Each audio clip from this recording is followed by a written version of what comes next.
Hello, everyone. Welcome back to today's story. In this episode, what should have been another exhausting clash between father and son unexpectedly takes a different turn.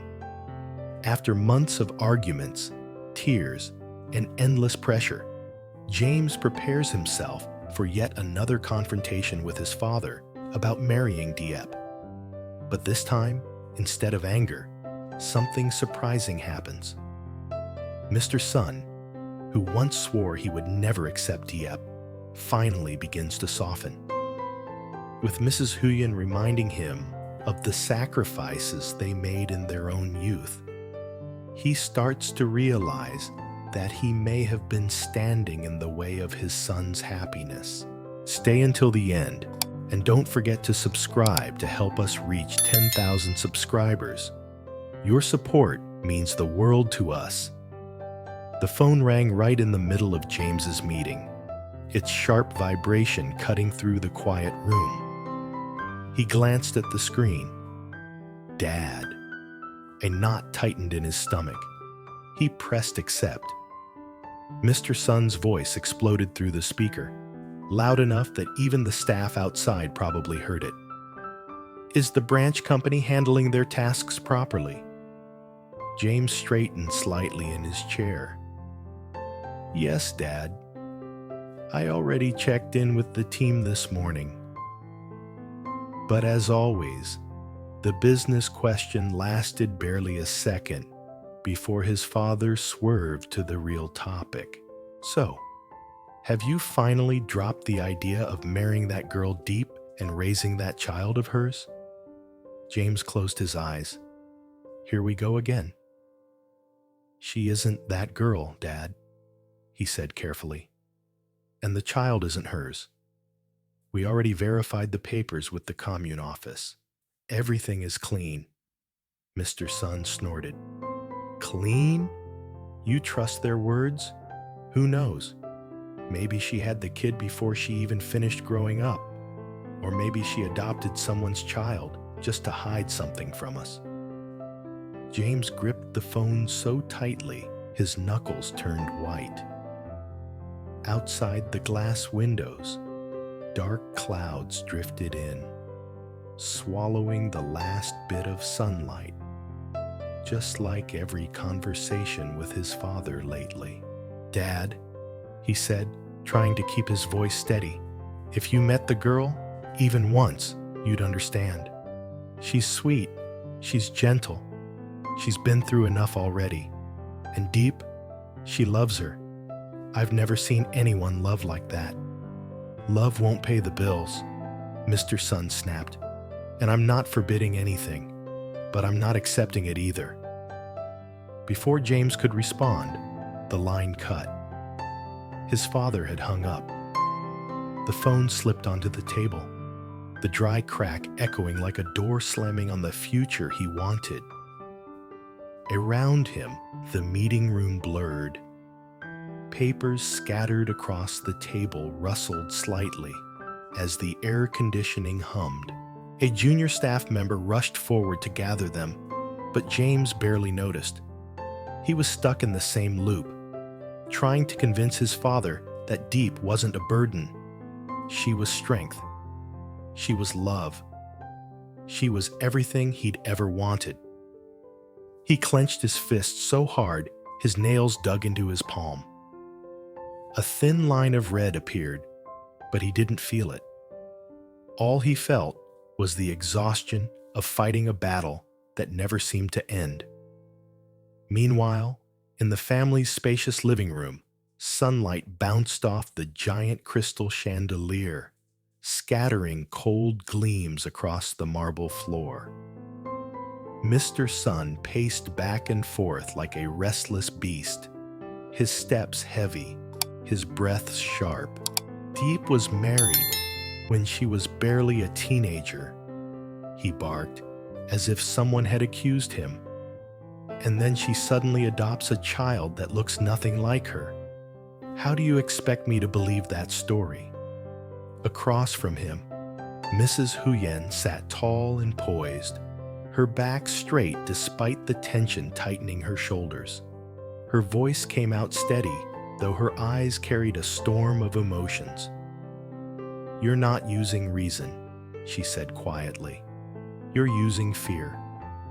James and Diep already checked everything with the authorities. If you don't trust Diep, then at least trust your son." Mr. Sun slammed both palms on the table. The vase trembled. "I worked my whole life so that boy wouldn't have to suffer. And now he wants to marry a woman with no education, no background, no privilege," she corrected softly. He froze. She rose to her feet, facing him with trembling yet determined eyes. "I lived that life with you," she said. "I walked through hunger with you. You think I don't know suffering. But don't you dare use that suffering to cage our children." The room seemed to shrink. The air grew heavy. Mr. Sun's face reddened. "If I had followed my heart back then, we'd be starving on the streets right now.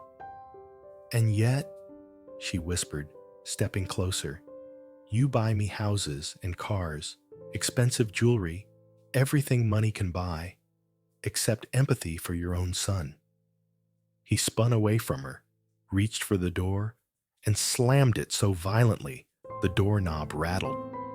His shadow stretched long across the Persian rug before disappearing completely. Left alone, Mrs. Huyen sank onto the sofa. Tears ran down her cheeks as she whispered to the empty room, "James, Mom is trying. Please don't give up."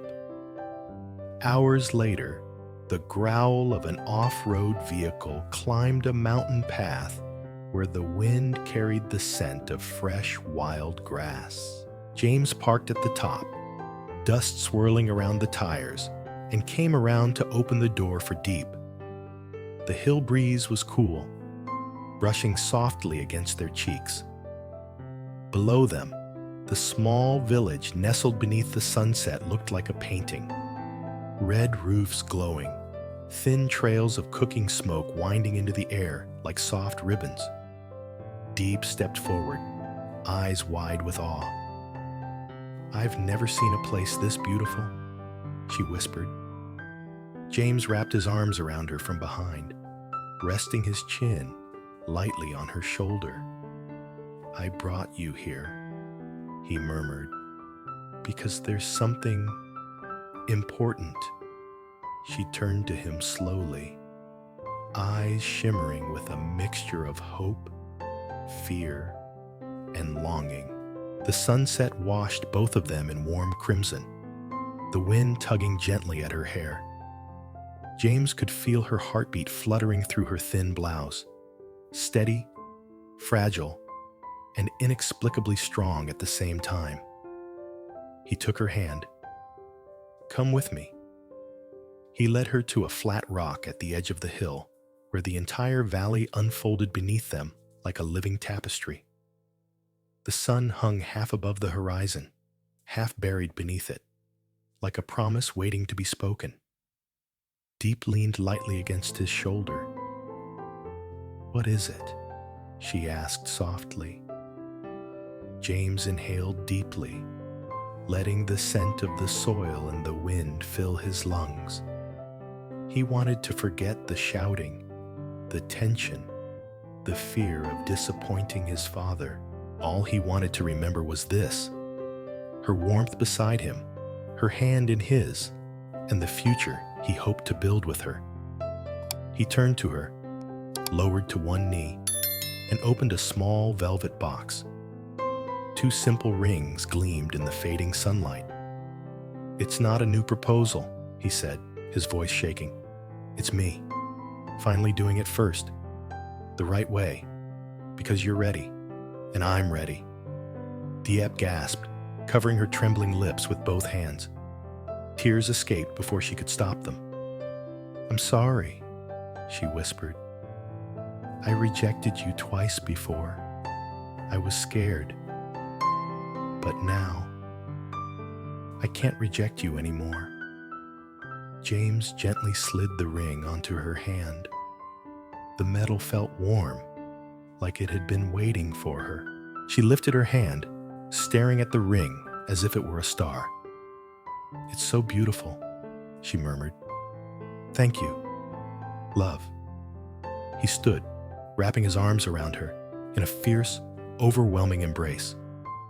"We'll wait until the company stabilizes," he whispered. "Then we'll marry. But I'm afraid life will get in the way again."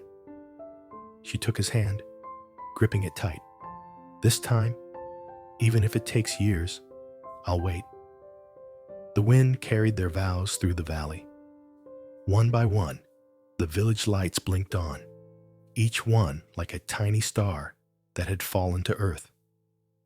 James pressed a slow kiss to her forehead, tasting tears and hope. Whatever happened next, his father's worries, the company's stress, this moment was theirs, and nothing could take it away.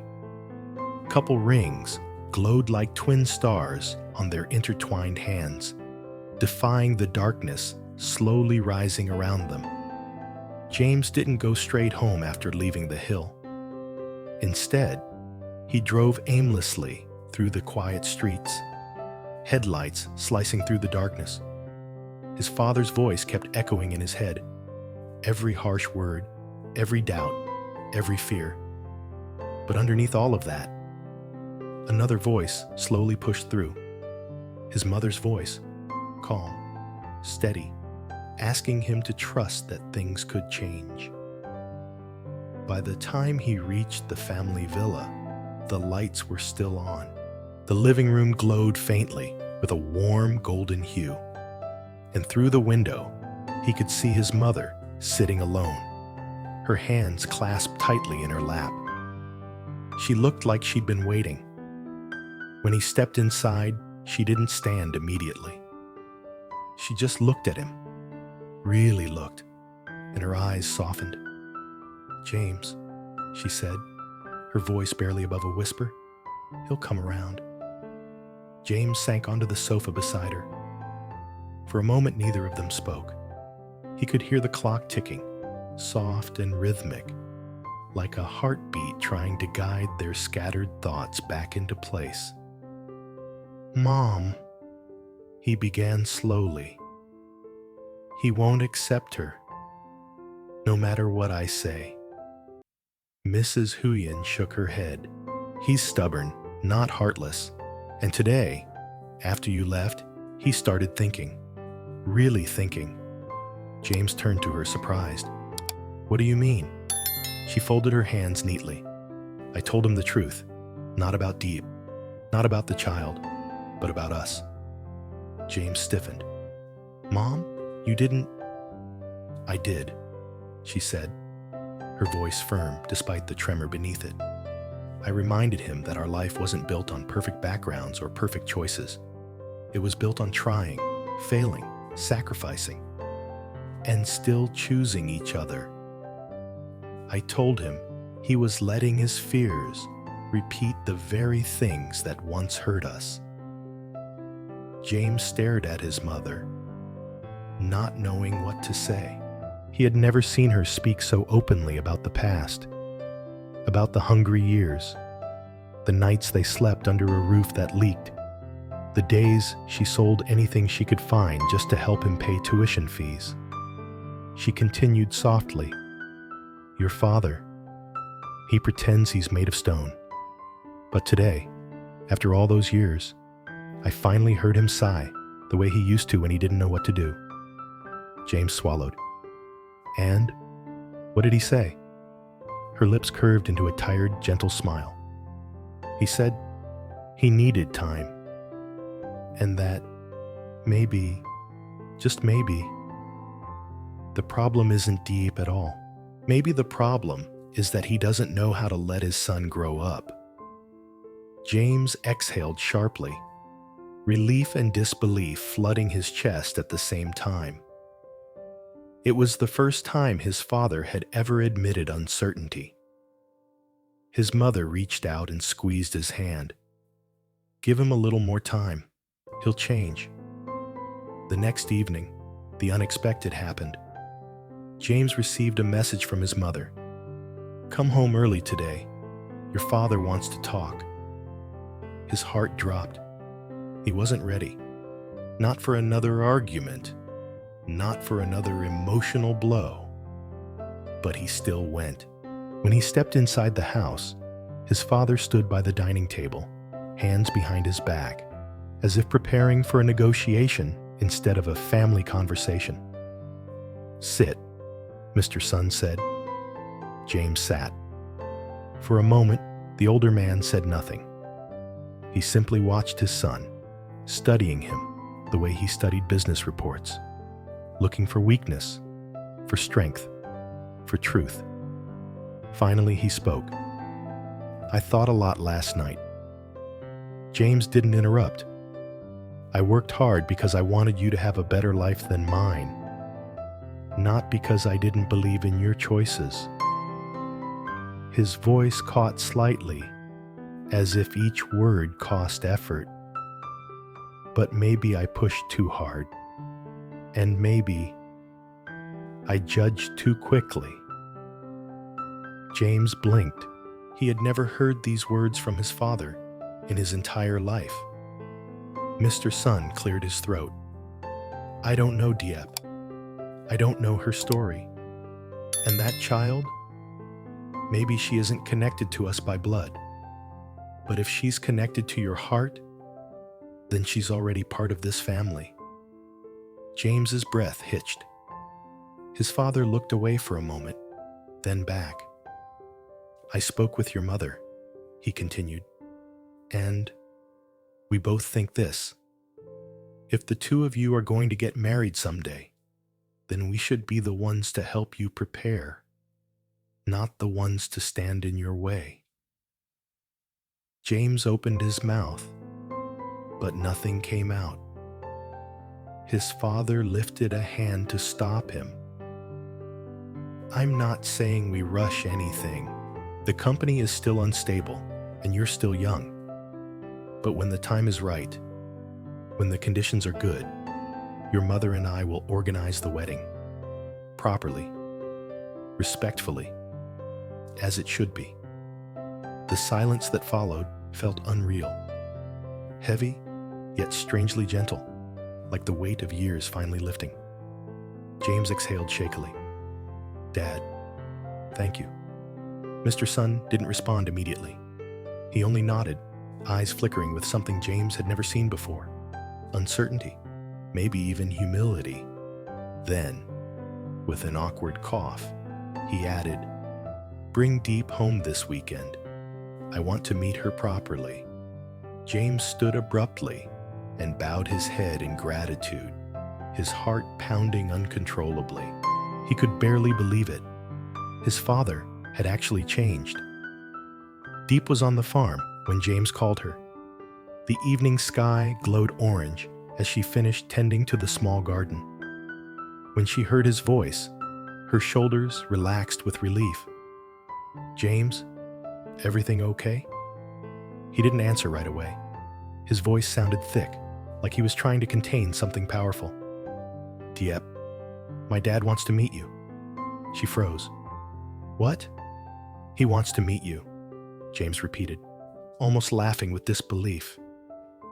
"He said he'll organize our wedding when the time is right." Diep covered her mouth with her hand, tears instantly filling her eyes. She turned away from the chickens, from the tools, from everything, just to steady herself. "James, don't joke with me." "I'm not joking." His voice cracked. "It's real. It's happening." Her tears slipped through her fingers. She took a shaky breath. "I don't know what to say." "Just say you'll come with me this weekend." She nodded through her tears, even though he couldn't see it. Yes, of course I'll come." That weekend, Diep stood in front of the Sun family villa for the first time. She wore a soft pastel dress James had picked for her. A simple design, modest, elegant, entirely her. Her hands trembled slightly, but her eyes held steady determination. James squeezed her hand gently. "You're not alone. I'm right here." The front door opened. Mr. Sun stepped out, his expression unreadable. But he wasn't scowling. He wasn't frowning. He simply looked curious. He approached them slowly. For a moment, no one moved. Then, unexpectedly, he nodded at her. "Diep," he said, voice calm. "Welcome." Diep bowed politely. "Hello, Uncle." Behind him, Mrs. Huyen appeared, her warm smile easing the tension instantly. And in that quiet moment, beneath the shade of the tall bamboo trees, something shifted in the air. Something soft, something hopeful.